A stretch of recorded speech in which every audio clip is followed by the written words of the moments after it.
Today's another heartfelt discussion. We're we're going to talk about and pay tribute to the lives lost in Kerr County, Texas, specifically along at Camp Mystic along the Guadalupe River. Occurred on the morning of the 4th of July. The death toll is up to 110, including 36 children. There are still 170 plus missing. Search and rescue efforts are still underway to recover the rest of those victims. This occurred on the morning of the 4th of July, approximately 3:30 in the morning. Um, my heart goes out to those families that have lost family members, especially the children. Um, Tragic event, received a lot of publicity. Uh, anything to add to that part of it, Bones, before we move on to the kind of what happened? I don't know if I've experienced flash flooding on several occasions, southern Utah and southern Nevada and Arizona and Texas, through my working career and also on vacations. And it's pretty devastating what can happen. And they're saying that this is the worst it's been in 49 years. Um, the ones that I experienced taking down trees and some homes and stuff that were in the way. Uh, this this got inland off the river quite a ways, um, and to have it happen at that time period, 3 in the morning, people were most likely asleep and unable to even prepare. But they happened so rapidly that you wouldn't have time to prepare. Well, exactly, and on this one, uh, the gist of what's occurred or what did occur, you had a lot of children at Mystic Camp Mystic. It was a children's Christian children's youth camp. Uh, Alerts did go out. I mean, it is in what they call Flash Flood Alley, an area in Texas that's well known for flash floods. Some warnings went out on the 3rd and on the 4th of July, warning of the possibility of flash floods. What they didn't see was a storm that hit. It dropped approximately 45 inches of rain in 30 or 40 minutes. It caused the Guadalupe River to rise 26 feet in 45 minutes. So we're talking about a timeline that was just devastating. Um, and again, this is at 3:30 in the morning. So the flood waters start, and uh, obviously it's a disaster that takes place. Now we had, you know, some people jumping right in and questioning how did it happen, why did it happen, whose fault was it, which is the wrong approach to take. There has been some review. They talked about why didn't the National Weather Service know this storm was coming in. Uh, the timeline on FEMA being dispatched. Um, they interviewed a company apparently that prior to the 4th of July, I think they said it was on about the 1st or 2nd of July, had seeded clouds to create rain. They thought maybe that had something to do with it and why it wasn't reported.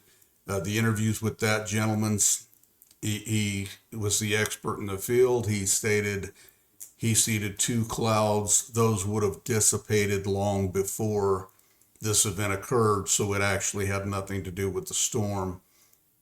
Uh, so when it does occur and the floodwaters hit, uh, in Kerr County, there's not a siren warning system and floodwater indicators up and down the river like there are in some other areas.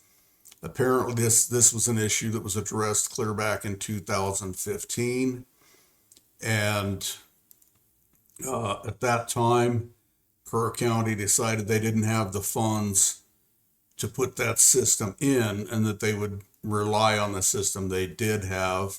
It was addressed again recently, and again shot down due to financial reasons for Kerr County. Of course, they've never seen anything like this. This is a Senator Ted Cruz from Texas said it's, I'll quote him, the most horrible thing I've seen. He wants to focus on search and rescue, and he will review the timeline of what could have been done better at a later time, which I think is the perfect stance on this. Let's focus on getting as many people recovered, hopefully some of them safely, as we can. In the aftermath is the time to start looking at things. Among the loss, one of the highly publicized, the Kansas City Chiefs owner, Clark Hunt, lost his 9-year-old cousin in this flood. There's been some great responses from celebrities and citizens. The Kansas City Chiefs themselves donated $50 million toward relief funds. Jalen Hurts and the Philadelphia Eagles have donated $7 million toward the relief funds. Cowboys and Texans combined and gave $1.5 million. Jelly Roll and Luke Combs were reported to have given millions of dollars. Patrick Mahomes, quarterback of the Kansas City Chiefs, is alleged to have given $1.5 million of his own money and paid for 2 complete apartments for families that were displaced during the flood. Citizens are coming together, celebrities are coming together for this community. It's been a very amazing thing as I read more and more on the outpour of support, not just thoughts and prayers, but the actual support being given. We talk about timeline. Again, this occurred at 3:30 in the morning.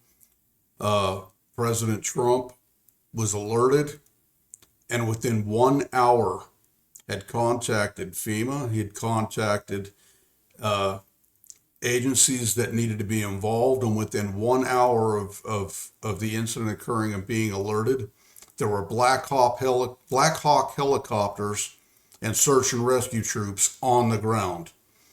Kristi Noem, Secretary of Defense, or she has to do with FEMA, she thanked President Trump, stating, "We were able to get them resources and dollars right away, just like you envisioned." They were able to get things in place immediately. Of course, you do have the flip side of that I don't want to dwell on, but I will tell you that Caroline Leavitt had to blast Chuck Schumer because immediately Chuck Schumer came out blaming Trump, blaming his cuts to the federal budget for lack of personnel in FEMA. And Leavitt blasted him for putting out falsehoods and misinformation and trying to use this as a political forum to blast this administration rather than take time to pay homage to this community and to do something positive. So there are some great things that have happened. You see communities coming together. Now, as far as Kristi Noem and what she's referring to with President Trump, just as you envisioned, we've talked about some of this fund cutting and some of the things that have happened in FEMA. One of the key personnel in FEMA had taken that early opt-out retirement that Doge had offered early on, and they hadn't replaced the position. FEMA says this was not a deciding factor in their response times. Their response time was excellent. The other thing they're referring to is the federal funding for systems like this. The main focus of our administration is to put the burden of funding back on the states rather than depending on federal money. And again, Kerr County admits that they had made the choice not to fund some of these systems that could have been in place. No blame thrown out onto the federal government. But let's throw all that stuff aside for a minute and take a moment to think about the devastation and the families that have lost people. Again, 110 confirmed dead, 36 of them children, 170 plus still missing with families, not knowing what happened to their loved ones. Devastating event, and I just wanted to take a moment from PadreHavoc&Bones to say that our hearts go out to you, our thoughts are with you, and God bless you. Anything to add to that, Bones? Felt side of things, devastating loss like that to the community and to the families involved. Goes further than the community.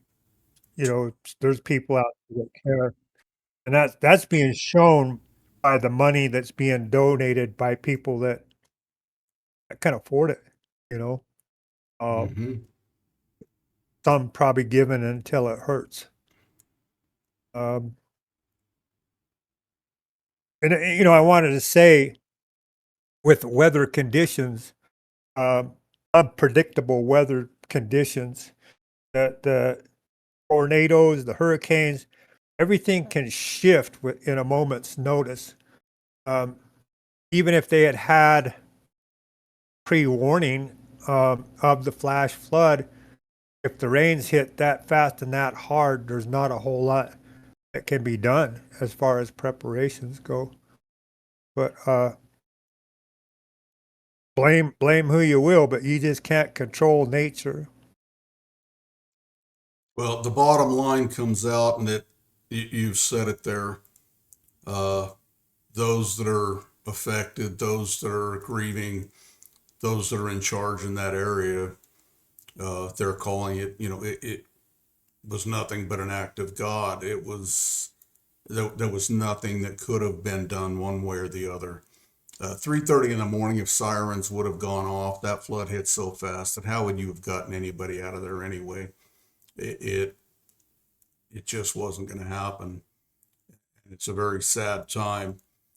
The silver lining in this cloud is the people that have come together, not just local communities, but nationwide, the people that have come together in support for this community, both in funding and resources. There were too many names for me to even mention here of people that are well known, that had the funding, that have flown down to the scene to personally help. That if they didn't just donate money, they went down and gave their time, sent resources. Again, the outpour, and it's not just in the Texas community, it's not just in Kerr County, it's worldwide that people are actually coming together in support of the devastating event that occurred in this community. I don't know if there's a lot more that can be said at this point, other than the heartfelt things that have been expressed. Before we end, Bones, unless you had anything else. Well, talking about the weather and unpredictable weather, uh, this morning I was looking and the rains and stuff have moved west from Texas, and now New Mexico's experiencing flash flooding, but not at the catastrophic rate that Texas got hit. And it could go further, you know. Southern Utah susceptible, Nevada susceptible. Depends on which direction that thing wants to go. And dump water, you know. Mm-hmm. But but I do want to express my heartfelt uh, feelings and support for the community in Texas, and hopefully they can get past it. And I know that they will rebuild. That's just in our nature to do so. To recover, to rebuild, maybe even make it better. So God bless everybody. Okay, and then I would like to take a moment of silence before we end this to show support and solidarity with the rest of the world toward these people that are grieving. Moment of silence and hope that somehow they can deal with this and find the resources they need to cope. Uh, gonna be a long time getting over it for a lot of them. I'd like to take a moment of silence and think about that if we could.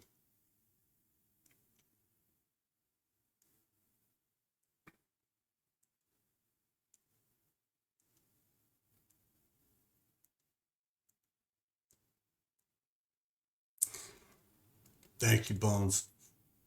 From Padre Thank you, Havoc and Padre. Bones, from Padre Havoc and Bones, going out to Kerr County, Texas, Camp Mystic, and those people that suffered loss. Uh, there are no words to express what you're going through, and we just hope that the resources are available to get you all through it.